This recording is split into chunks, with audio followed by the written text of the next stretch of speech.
Yo, what's going on guys, Tanmaya for Simple Snippets and welcome back to another video tutorial under operating systems, especially the memory management part.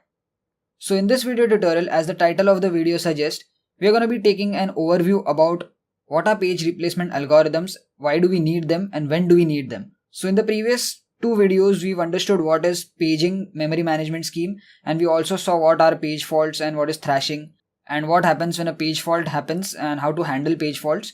So if you have missed those videos, you can check those videos in this playlist. And if you already know what is paging, what is page faults, the next thing that comes is page replacement algorithms. So this is going to be a very quick short video because it's going to be theory and we are not actually solving any numericals based on a particular page replacement algorithm. That will be in the next videos.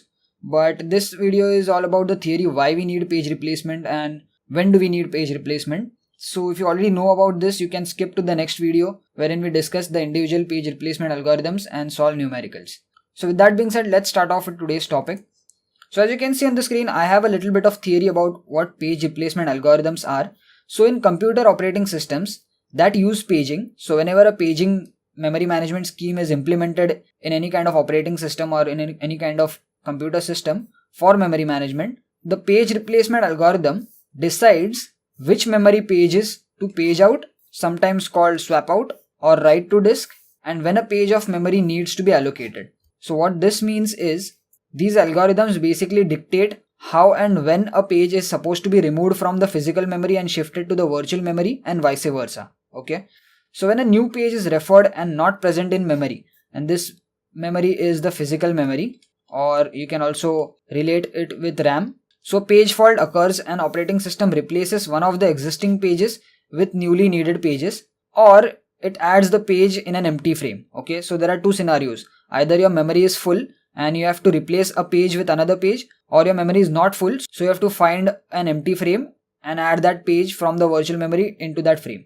Okay, so different page replacement algorithms suggest different ways to decide which page to replace. So that's where the different page replacement algorithms comes into picture. And you already know what a page fault is, right? So this is a big definition and it's a very, what we say, jargon filled definition. But in simple words, page fault happens when the page is not found in the physical memory and then a page fault interrupt is generated. So interrupt is a signal which we saw in the previous video, which is a high priority signal to the OS, which states that it requires that necessary page from the virtual memory into the physical memory. Okay.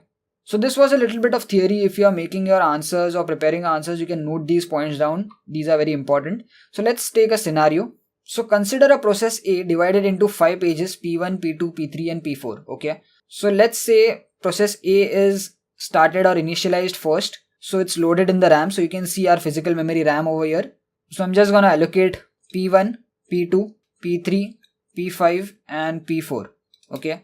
So now the order doesn't matter, right? So we can have non-contiguous memory allocations using paging scheme, right? Because where exactly the page is maintained by a page table, right? So we have a page table in between which maintains the page number and frame number. So I'm not going to get into a lot of detail as of now. We're just taking an overview. So all the pages of process A are loaded in the RAM. So let's say CPU is executing P1, that is page 1 of process A right now. Now consider a process B which comes into the RAM. So a process B is initiated and it has 4 pages, right? So let's load these pages in the memory. So I'm going to say P4, P2, P3. But now you can see P1 cannot be loaded in the RAM because our RAM is full. So let's assume our RAM is very limited and it's full now. So in paging, we know that some portion of the secondary storage can be used as virtual memory, VM. I'm just writing short forms. This is virtual memory.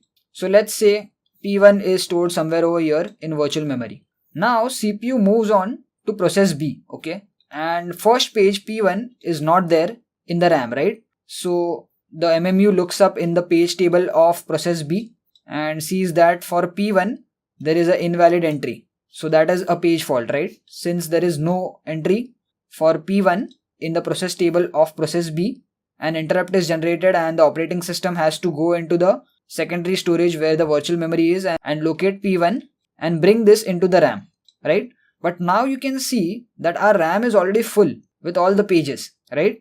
So this is where page replacement algorithm comes into picture. So this page replacement algorithm decides which page of which process to swap out and swap in P1. So depending upon a particular page replacement algorithm, let's say it is decided to remove P4 of process A and swap in P1 over here in this frame. Okay, so P1 will be swapped in and this P4 will be loaded into the virtual memory somewhere. Okay, so this is how page replacement algorithms work, and depending upon which page replacement algorithm we're using, some of the pages will be swapped.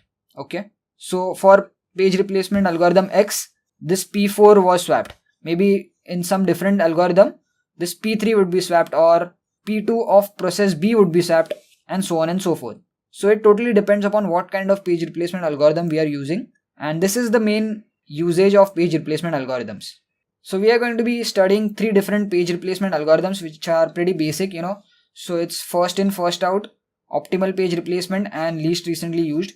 So these 3 are pretty common page replacement algorithms, and you definitely must be having it in your curriculum if you are an IT or computer science student who has operating systems as a subject. And we'll also see if there are any other replacement algorithms which we can cover in further videos. So we'll have one video for each of this algorithm after this video. So yeah, this was a very basic overview about page replacement algorithms and why we need them and what page replacement algorithms help us achieve. So yeah, that's it for this video, guys. In further videos, we'll individually take a look at each of these page replacement algorithms. And if you like this video, please give it a thumbs up, share it with your friends. And if you haven't yet subscribed on this channel, make sure you subscribe so that you get notified whenever I upload a new video. Thanks for watching, guys. I'll see you guys in the next video. Peace.